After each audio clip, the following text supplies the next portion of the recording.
ثم يستغفر الله يجد الله غفورا رحيما।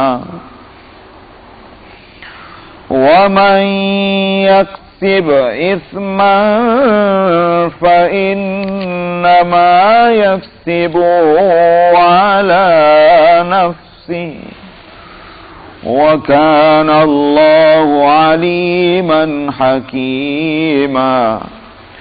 ومن يكسب خطيئة أو إثما ثم يرم به بريئا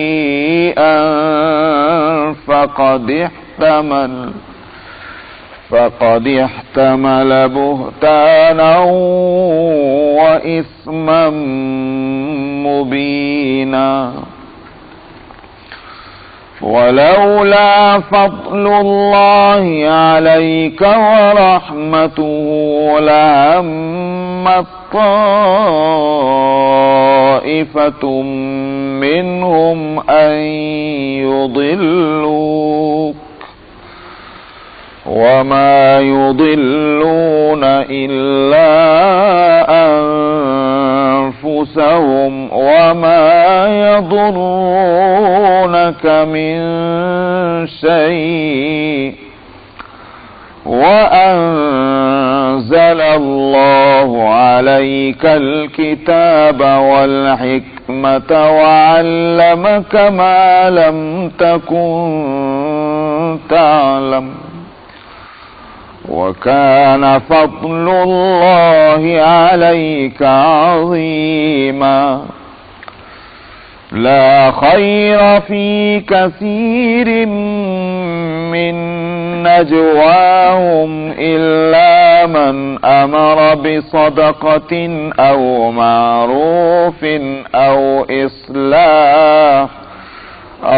إصلاح بين الناس ومن يفعل ذلك ابتغاء مرضات الله فسوف نؤتيه أجرا عظيما. ومن يشاقق الرسول من بعد ما تبين له الهدى ويتبع غير سبيل المؤمنين يتبع غير سبيل المؤمنين نوله ما تولى ونصله جهنم وساءت مصيرا صدق اللہ العظیم.